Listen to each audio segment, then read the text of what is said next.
Hello, कैसे हैं आप सब। उम्मीद करता हूँ अच्छे होंगे। देखिए, आज की जो वीडियो है वो आज 29 अक्टूबर पहली पारी में जो पैट का पेपर हुआ था उसका जीएस का सॉल्यूशन मैं लेकर आया हूँ। थोड़ा सा लेट हो गया था, कुछ घरेलू कार्य थे, तो चलिए देर नहीं करते हैं और शुरू करते हैं जीएस का सॉल्यूशन पैट का आज का फर्स्ट मीटिंग का। हाँ, एक बात ज़रूर है कि थोड़ी सी आज बच्चों को राहत मिली होगी, क्योंकि मैंने कल के जो पेपर दोनों सॉल्यूशन आपको दिया है उसकी तुलना में थोड़ा सा ट्रेडिशनल पार्ट जो है इसका रीचेबल है और जो करंट है वो भी थोड़ा सा रीचेबल है, लेकिन फिर भी पैट के लेवल से ये जीके का पेपर नहीं है। तो चलिए शुरू करते हैं। देखिए, पहला क्वेश्चन हम देखते हैं और पहला क्वेश्चन 31 से इस पीडीएफ में शुरू है ये जीएस का। तो इसमें हम देखते हैं पहला क्वेश्चन।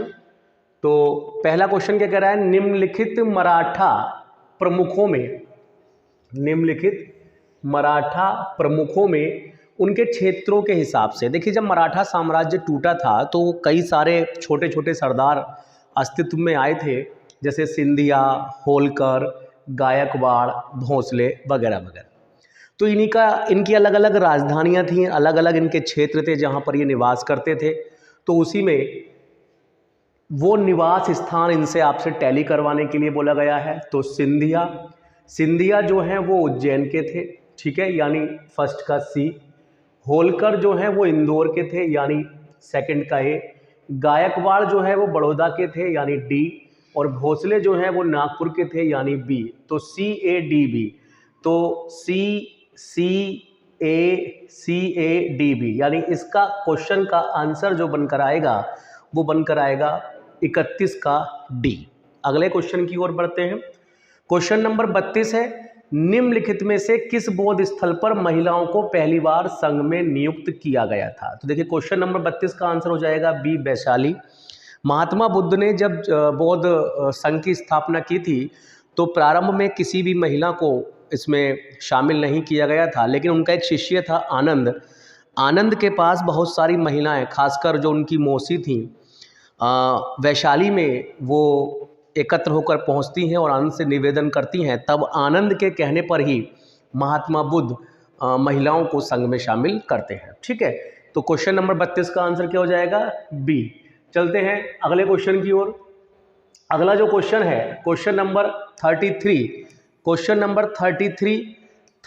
को देखेंगे हम। क्वेश्चन नंबर 33 कह रहा है कि वेद के अंतिम भाग को निम्नलिखित में से किस नाम से जाना जाता है। तो देखिए, वेद के जो अंतिम भाग है वेदांत, उपनिषदों को कहा जाता है। किसे कहा जाता है, उपनिषद।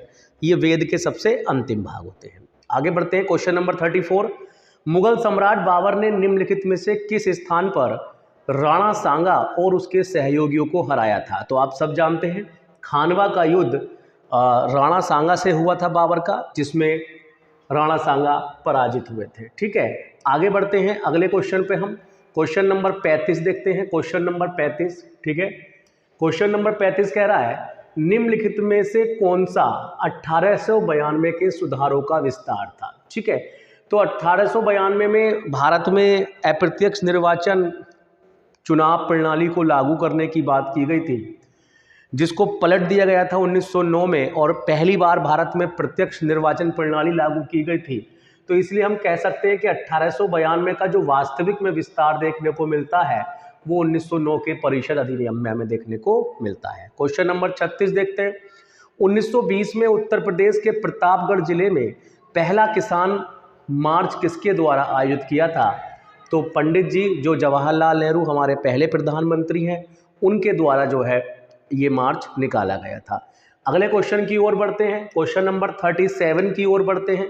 क्वेश्चन नंबर 37 देखिएगा, आप सबको दिखाई दे रहा होगा। क्वेश्चन नंबर 37, बुरहानपुर में स्थित असीरगढ़ का किला, जिसे दक्कन का दरवाजा कहा जाता है, किसने बनवाया था। तो देखिए, आसान है, असीर, और यहीं पर भी असीर, आसा, अहीर, ये जो है सी, ठीक है। तो यही वो अहीर राजा था जिसने असीरगढ़ का किला बनवाया था। और मैं आपको यहाँ पर बताता चलूँ कि अकबर का यह आखिरी अभियान भी था। अकबर ने इसके बाद कोई और अभियान भी नहीं किया असीरगढ़ के अलावा। उसके बाद अकबर की मृत्यु हो गई थी। 38 देख लेते हैं। मोतीलाल तेजावत, ये एक स्वतंत्रता सेनानी थे। तो ये पूछ रहा है कि भारत में किस क्षेत्र से संबंधित थे, तो थोड़ा सा अगर लिंक कर लेते हैं नाम में, तेजावत, शेखावत, ये जो नाम है ये सब राजस्थान की तरफ से पाए जाते हैं। तो इसका आंसर क्या हो जाएगा, डी। 38 का क्या हो जाएगा आंसर, डी। चलते हैं नेक्स्ट क्वेश्चन की ओर। नेक्स्ट क्वेश्चन की ओर आगे बढ़ते हैं। क्वेश्चन नंबर 39 और 40 को देखते हैं हम लोग। 39 और 40 को देखते हैं। 39 कह रहा है 2021-22 तक भारत में 1399 रिपोर्टेड खदानें हैं, यानी भारत में कुल जो खदान है, खनन जिन्हें हम माइंस कहते हैं, वो 1319 हैं। तो ये पूछ रहा है कि इनमें से जो सबसे अधिक खदानें हैं 263 वो किस राज्य में हैं। तो देखिए मेरे हिसाब से इसका झारखंड आंसर होना चाहिए, सी। झारखंड में सबसे ज़्यादा माइनिंग है, तो झारखंड में सबसे ज़्यादा खाने होनी चाहिए। क्वेश्चन नंबर 40, निम्नलिखित में से किसके नेतृत्व में मंडी षड्यंत्र चला था। देखिए ये 1913-14 की बात है और ये गदर पार्टी के नेतृत्व में मंडी षड्यंत्र जो है मूवमेंट चलाया गया था। 40 का क्वेश्चन हो जाएगा आंसर बी। आगे बढ़ते हैं और आगे बढ़ते हैं क्वेश्चन नंबर 41 को देखते हैं। निम्नलिखित में से किसने भारतीय राष्ट्रीय आंदोलन के दौरान 16 अगस्त 1946 को प्रत्यक्ष कार्रवाई दिवस, डायरेक्ट एक्शन डे मनाया था। तो ये सतही सवाल है, रीचेबल है। मुस्लिम लीग, जब कैबिनेट मिशन द्वारा पाकिस्तान की मांग को अस्वीकार कर दिया गया था, तो उसी क्रम में 16 अगस्त 1946 को मुस्लिम लीग ने डायरेक्ट एक्शन डे मनाया था। ये आप जानते होंगे। अगले क्वेश्चन की ओर बढ़ते हैं। 42, क्वेश्चन नंबर 42 क्या कह रहा है, लेक तुर्काना। ठीक है, लेक तुर्काना। देखिए जो ये लेक तुर्काना है, इसको आप जो किताबों में आप नाम पढ़ते हैं वो पढ़ते हैं रुडोल्फ झील। किस नाम से पढ़ते हैं, रुडोल्फ झील। और ये रुडोल्फ झील जो है ये कहाँ पर है, केन्या में है। कहाँ पर है, केन्या, अफ्रीकन कंट्री है, केन्या में।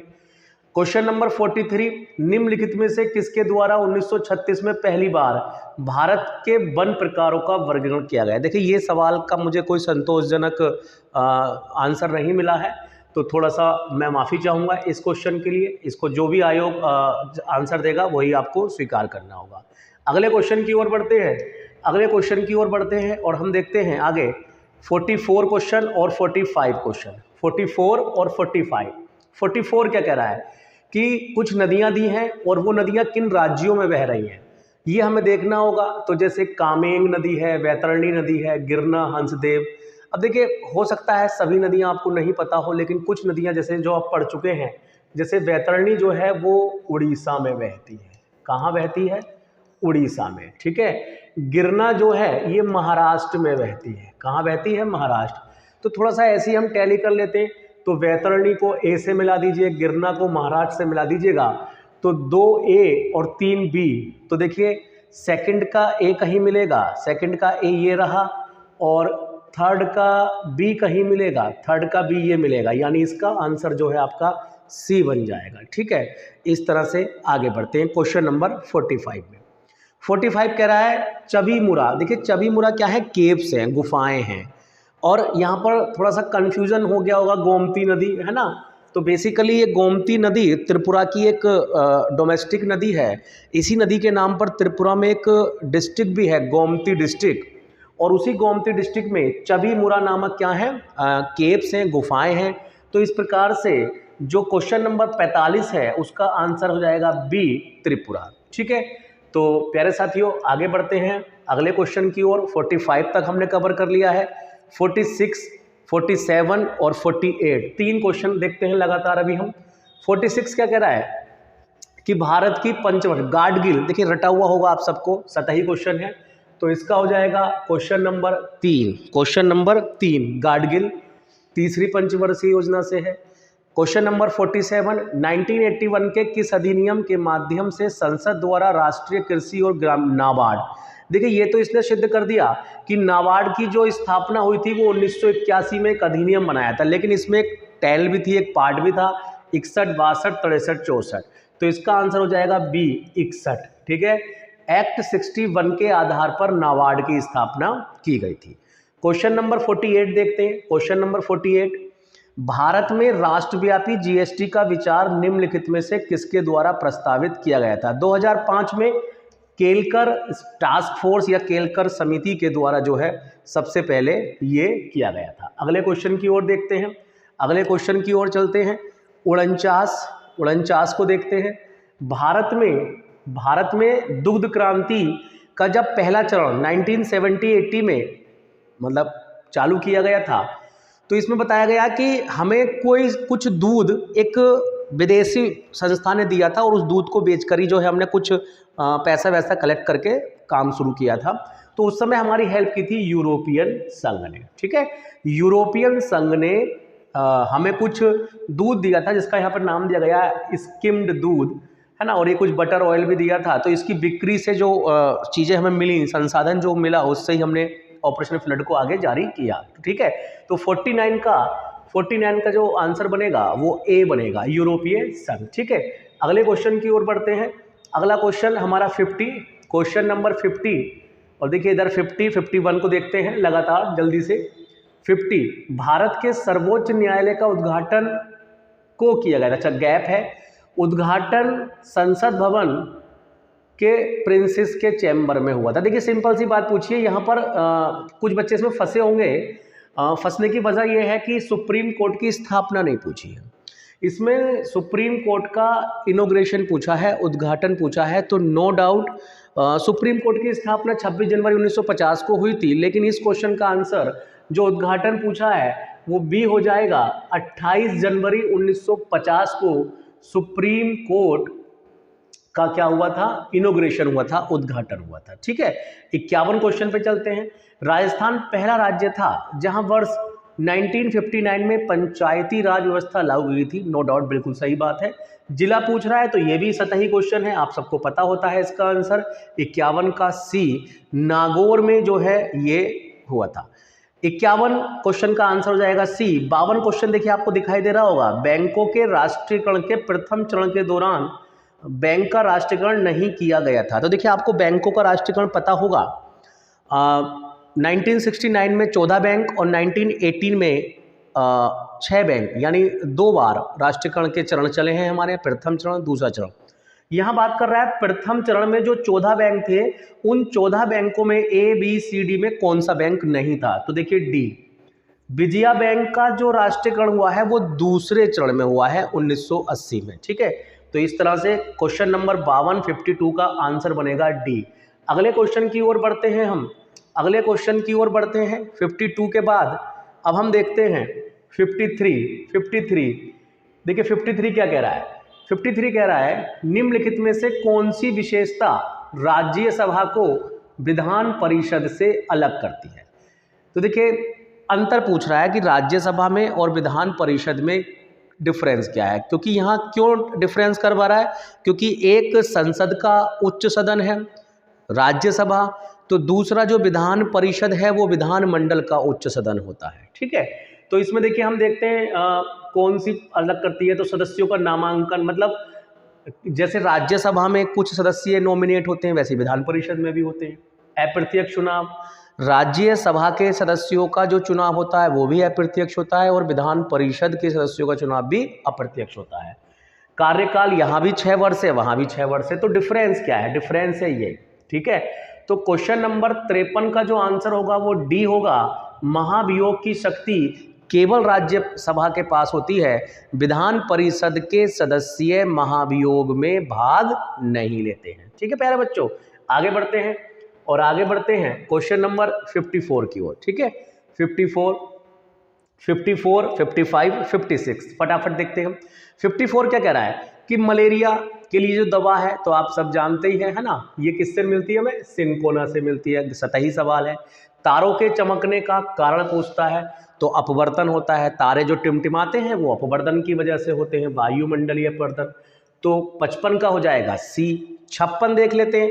भारतीय संविधान में राज्य के नीति निदेशक कहाँ से लिए गए हैं? मुझे बताने की जरूरत नहीं है, आप सब इसका आंसर जानते हैं। तो 56 का क्या हो जाएगा? बी, आयरलैंड से ये लिए गए हैं, ठीक है। आगे बढ़ते हैं, आगे बढ़ते हैं और आगे बढ़ते हैं, देखते हैं 57, ठीक है। क्वेश्चन नंबर 57 क्या कह रहा है कि भाई संविधान में एक संशोधन हुआ था जिसके द्वारा लोकसभा और विधानसभा में एंग्लो इंडियन का रिजर्वेशन समाप्त कर दिया गया था। तो ये संशोधन कौन सा था? तो इसका भी आंसर सी हो जाएगा। 104वां संविधान संशोधन था जो 2019 में पारित किया गया और इसके द्वारा लोकसभा और विधानसभा दोनों में से एंग्लो इंडियन का रिजर्वेशन समाप्त कर दिया गया था। आगे बढ़ते हैं अगले क्वेश्चन की ओर। 57 के बाद 58 देखते हैं।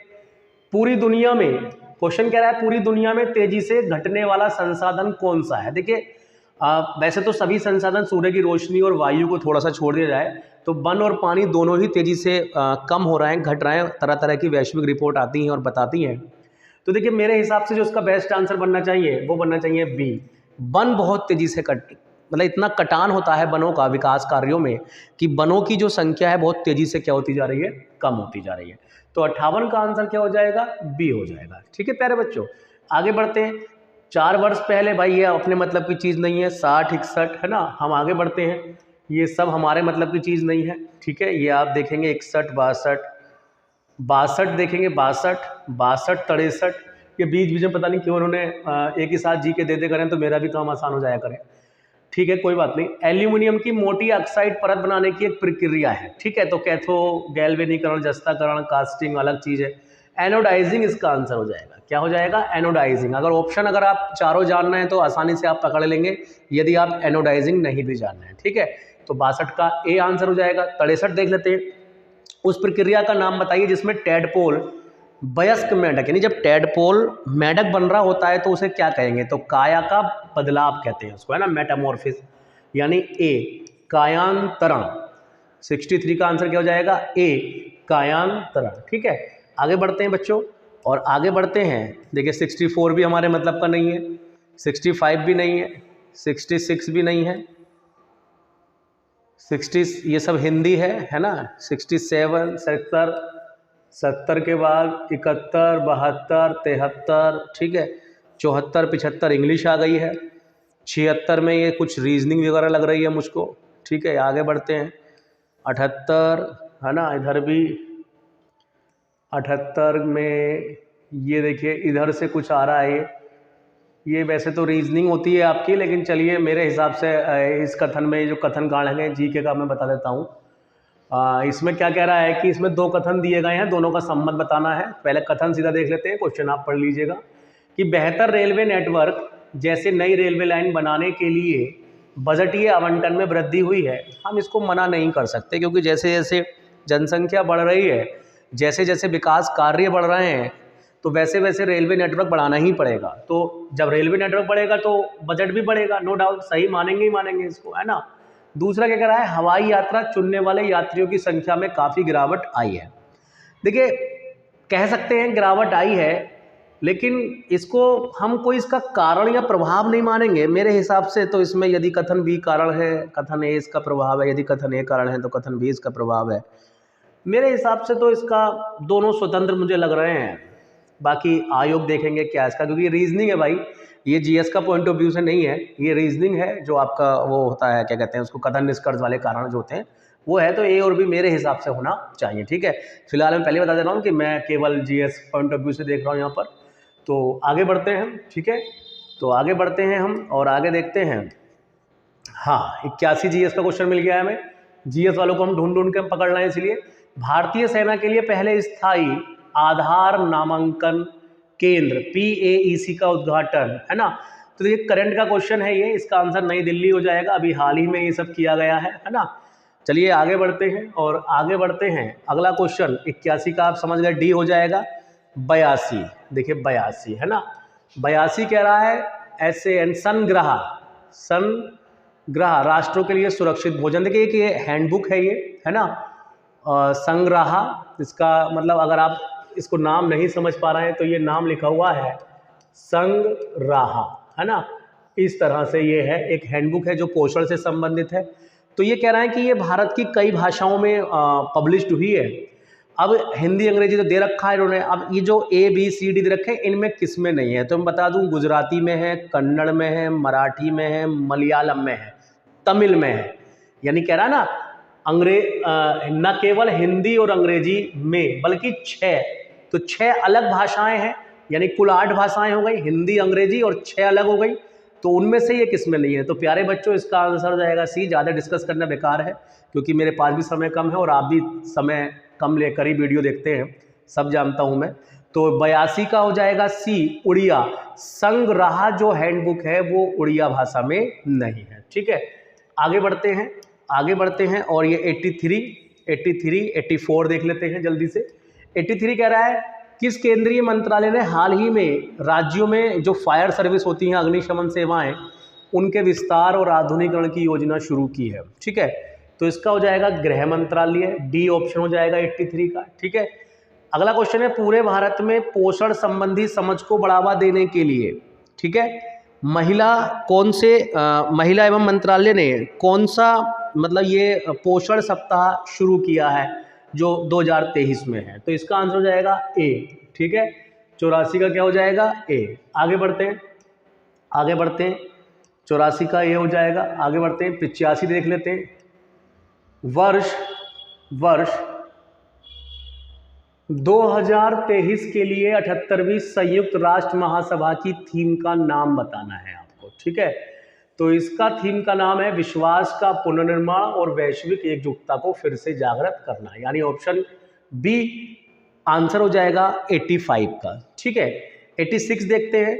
राष्ट्रीय शिक्षा नीति एनईपी की तीसरी वर्षगांठ के नव भारत साक्षरता कार्यक्रम की टैगलाइन, तो ये भी मिल जाएगा करंट पढ़ने के दौरान। 86 का आंसर हो जाएगा जन जन साक्षर। ठीक है, ये इसकी टैगलाइन थी।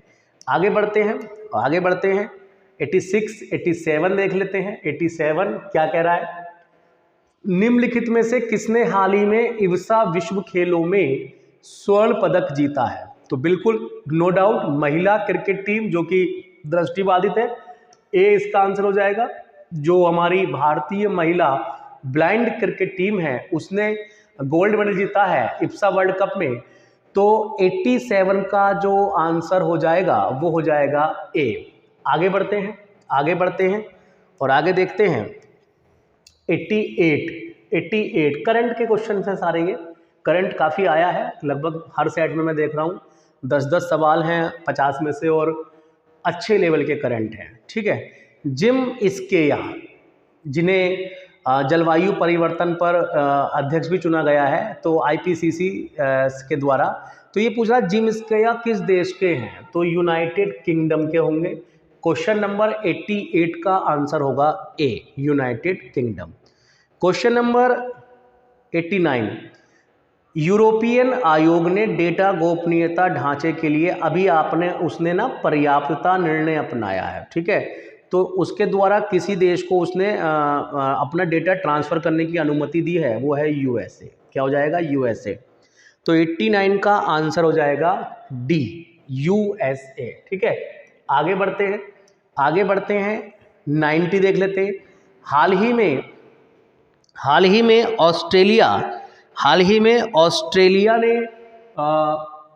ऑस्ट्रेलिया में विश्व खनन कांग्रेस हुआ है, ये इसका कौन सा नंबर था संस्करण, तो ये हो जाएगा बी, 26वां।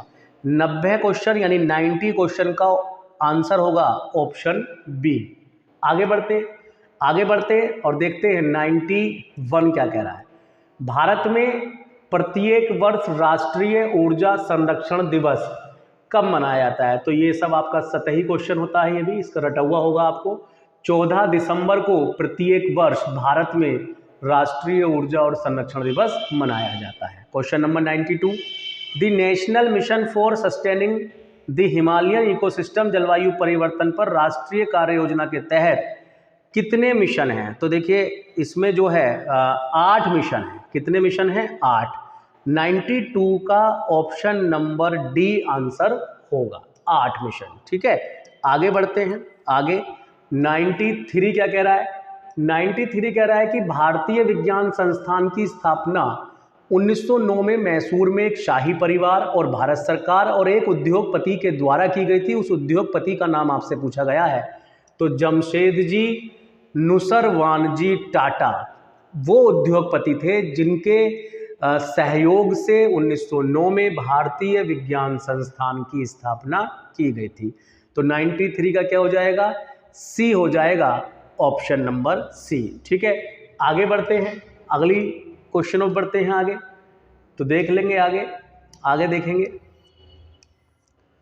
क्वेश्चन नंबर 94, 95, 96 को देखेंगे आप। ठीक है, क्वेश्चन नंबर 94 पांगी घाटी पूछ रहा है आपसे। पांगी घाटी कहाँ पर है, तो पांगी घाटी कहाँ पर है, हिमाचल प्रदेश में है। 94 का बी हो जाएगा। पैट विलियमसन ग्राउंड किस खेल से संबंधित है, घुड़सवार या पोलो से संबंधित है। 95 का डी हो जाएगा।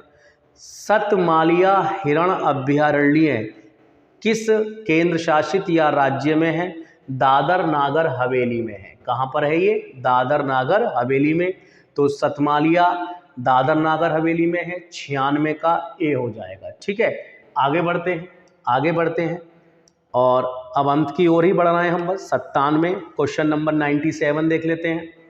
निम्नलिखित में से कौन सा भारत के राष्ट्रपति के चुनाव के लिए निर्वाचक मंडल का गठन नहीं करता है। सिंपल सी बात पूछ रहा है कि भारत के राष्ट्रपति को कौन वोट नहीं देता है। तो लोकसभा के निर्वाचित सदस्य वोट देते हैं, राज्यसभा के निर्वाचित सदस्य वोट देते हैं, विधानसभाओं के निर्वाचित सदस्य भी राष्ट्रपति को वोट डालते हैं, लेकिन विधान परिषद के निर्वाचित सदस्य राष्ट्रपति को वोट नहीं डालते हैं। इसलिए क्वेश्चन नंबर 97 का क्या हो जाएगा, डी हो जाएगा। ठीक है प्यारे बच्चों, आगे बढ़ते हैं, आगे बढ़ते हैं। क्वेश्चन नंबर 98 निम्नलिखित में से किस अंतर्राष्ट्रीय संगठन का हेडक्वार्टर लंदन में है। ठीक है, तो देखिए इंटरनेशनल मैरीटाइम ऑर्गेनाइजेशन, इसका जो हेडक्वार्टर है वो कहाँ पर है, वो लंदन में है। ठीक है, तो आगे बढ़ते हैं, आगे बढ़ते हैं। Question number 99। ठीक है, 99 और 100 एक ही साथ देख लेते हैं दोनों को, और इस वीडियो की समाप्ति भी करेंगे फिर जल्दी।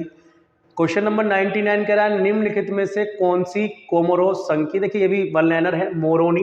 मोरोनी जो है कोमोरोस की क्या है, राजधानी है। 100 देख लेंगे।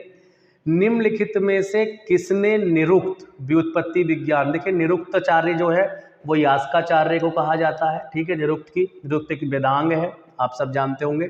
तो 100 नंबर का ऑप्शन हो जाएगा सी।